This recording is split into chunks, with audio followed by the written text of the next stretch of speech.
So guys, now we are going to start question number 3 of accounting equation. Prepare accounting equation. Started business with cash. So first of all, in accounting equation, we have to draw the pro forma accounting equation. Okay. Here we write assets and liabilities. Draw a line here like this. Draw another line. Here's a line for serial number. Okay. Now let us start the question. Entry number 1. Started business with cash. You know very well, cash is our asset. So we'll write asset of rupees 2 lakh. Cash क्या हमारी asset. Okay. और जब भी हम business start करते हैं तो business में जो भी asset आती है उसे हम क्या कहते हैं, बिजनेस में जो भी इन्वेस्ट किया जाता है उसे क्या कहा जाता है, कैपिटल. और कैपिटल क्या होती है, लाइबिलिटीज. और ये आप अच्छी तरह जानते हैं, एवरी ट्रांजैक्शन हैव 2 इफेक्ट्स. हर ट्रांजैक्शन के 2 इफेक्ट्स होते हैं. तो कैश एंड कैपिटल आई फर्स्ट ट्रांजैक्शन में. Second transaction purchase goods for cash 60,000 and on credit 150. तो यहाँ पर गाइस 2 ट्रांजैक्शन दी हुई हैं. हम एंड से पहले पहली ट्रांजैक्शन, एंड के बाद दूसरी ट्रांजैक्शन. पहले फर्स्ट ट्रांजैक्शन पढ़ते हैं. Purchase goods for cash 60,000. जब गुड्स खरीदे तो एक्चुअल में आता क्या आपके पास, स्टॉक खरीदा आपने कितने का, 60,000 का. ठीक है. और कैश में खरीदा तो 60,000 का कैश आपके पास से चला गया और 60,000 का स्टॉक आ गया. कैपिटल पे कोई भी इफेक्ट नहीं हुआ. अब एंड के बाद ऑन क्रेडिट 150, और उधार भी कितने का खरीदा, 150 का. तो स्टॉक कितने का आ गया आपके पास, 150 का. और बेटा आप जिनसे उधार सामान खरीदते हैं उन्हें आप क्या कहते हैं, क्रेडिटर्स. और क्रेडिटर्स क्या होते हैं, आपकी लाइबिलिटी. तो यहाँ पर आपकी लाइबिलिटी आ जाएगी 1,50,000 की. ठीक है. यहाँ पर आपकी ट्रांजैक्शन पूरी हो गई. इसका बैलेंस कर दीजिए. 2 लाख में से 60,000 गए, 1,40,000. 2,10,000 का स्टॉक हो गया हमारे पास. 2 लाख की हमारे पास कैपिटल हो गई और 1,50,000 के क्रेडिटर्स. टोटल देख लीजिए, क्रेडिट साइड का हो गया हमारा टोटल 3,50,000 और एसेट साइड का 140, 210, 3,50,000. दोनों साइड का इक्वल हो गया. बेटा थर्ड ट्रांजैक्शन, पहली ट्रांजैक्शन ए थी, दूसरी ट्रांजैक्शन बी थी. सी ट्रांजैक्शन है sold goods for cash 40,000 at a profit of 20% and on credit costing 72,000 at a profit of 25%. यहाँ पर भी एक ही इक्वेशन में 2 ट्रांजैक्शन दी हुई हैं. तो sold goods for cash at a profit of 20%, यहाँ तक एक ट्रांजैक्शन है. पहले से करते हैं.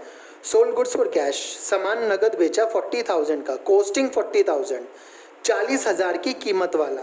तो हमारे पास से सामान कितने का गया होगा, 40,000 का गुड्स चले गए, माइनस कर दिए 40,000.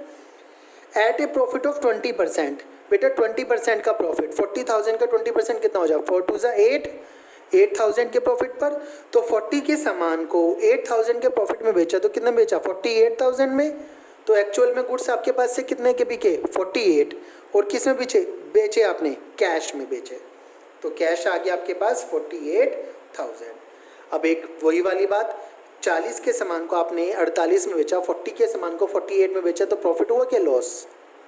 प्रॉफिट हुआ कितने का, 8,000 का. 8,000 का प्रॉफिट कहाँ प्लस हो जाएगा आपका, कैपिटल में. कहाँ प्लस हो जाएगा, कैपिटल में. बाकी क्रेडिटर्स में कोई भी इफेक्ट नहीं आएगा. ठीक है. अब एंड के बाद वाली ट्रांजैक्शन को पढ़ते हैं.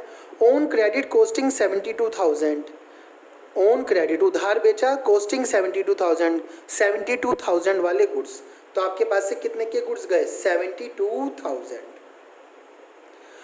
ऑन क्रेडिट सामान उधार बेचा, जिसे आप सामान उधार बेचते हैं उन्हें क्या कहते हैं, डेटर्स. क्या कहते हैं बेटा, उन्हें डेटर्स. डेटर्स को आपने सामान उधार बेचा. एट ए प्रॉफिट ऑफ 25%, 72,000 को 25%, यहाँ पर कैलकुलेट कर लीजिए.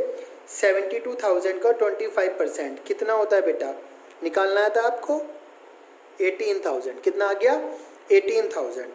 तो 72,000 के गुड्स थे और 18,000 का प्रॉफिट।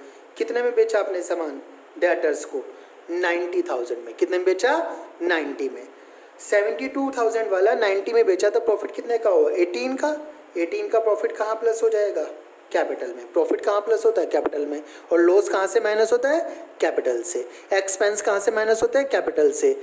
इनकम कहाँ पे प्लस होती है कैपिटल में। ठीक है याद रखेंगे। बस इसका बैलेंस कर दीजिए आप 140 प्लस 48 188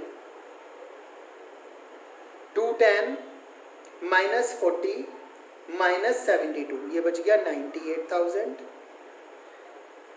90,000।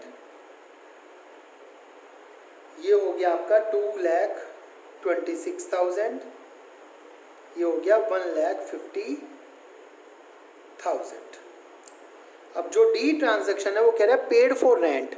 रेंट के पैसे दिए आपने। कितने दिए 5,000। तो 5,000 जो गया एक्चुअल कैश गया होगा आपके पास से। एक्चुअल कैश गया। और रेंट क्या है एक एक्सपेंस है। एक्सपेंस क्या करता है आपकी कैपिटल को माइनस करता है। कैपिटल माइनस कर दीजिए। बाकी जगह कोई भी इफेक्ट नहीं आएगा। बैलेंस कर दीजिए 188 माइनस 5 1,83,000 सॉरी प्लस 98,000 प्लस 90,000